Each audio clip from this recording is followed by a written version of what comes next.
What's up guys, Faisal here. Is Apple going to cancel the iPhone? Is Tim Cook gonna step down as Apple CEO? Is Apple really the best tech company out there, or is Android about to finally win? Let me tell you, the not so secret a story about Steve Jobs predicting Apple might fail and how Tim Cook might actually be making that happen right now. Meanwhile, note that Apple just hit the $3 trillion mark in total market cap. This is the first $3 trillion company trading in the US, probably trading in the world.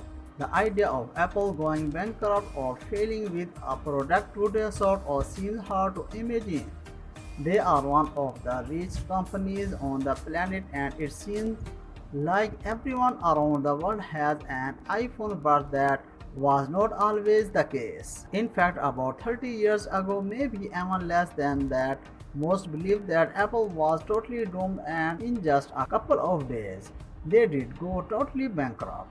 If you don't know the story, I will sort of give you the highlight reel when Steve Jobs turned to the company after famously being ousted back in the late 1990s. Apple was a sinking ship, and many analysts believed its days were severely numbered. Even Steve Jobs would later admit that Apple was like 90 days away from going completely bankrupt.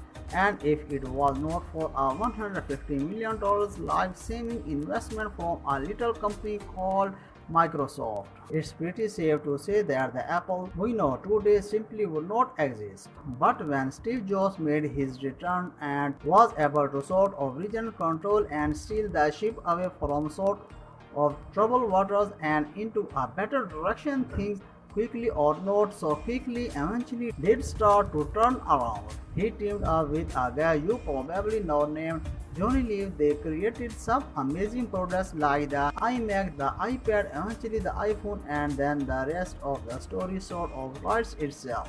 Apple did a complete 180. It became an incredibly successful company under Steve Jobs, both financially and also culturally. And today Apple is valued at nearly $3 trillion, that is trillion with a T, and with $55 billion in cash on hand. The company today is a far cry from what they were just like 3 decades ago. Apple is really successful and everything just seems perfect with our favorite fruit company.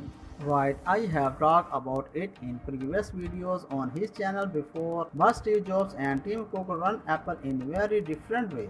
Steve Jobs really was someone who wore his emotion on his sleeve. He was not afraid to tell people how he felt, and also he was a very radical CEO.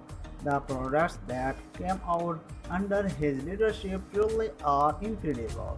Steve Jobs told him not to do that, but instead he runs Apple his own way. Much is very much by the book. Tim Cook was the CEO after her. He is an operations guru who's constantly looking at numbers and spreadsheets and constantly looking at how to do things as efficiently as possible. He has taken Apple in a very different direction than many assume Steve Jobs would have if he was still alive. Today is not a bad thing surely, but definitely different.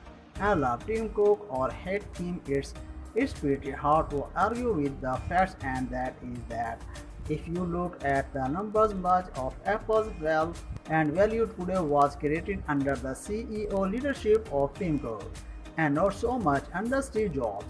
And if you look at Apple today, that might sort of make sense. Under Steve Jobs, Apple was a bit more focused. They did not make nearly as many products, but really focused on the design and functionality and form a lot more various. Under Tim Cook, that's not to say that that's totally different, but Apple certainly has way more options at way more size and way more price point than we have ever seen before. That's it for now. For more updates, please subscribe to our channel Technology in the Future. You will take care of yourself very well. Peace out.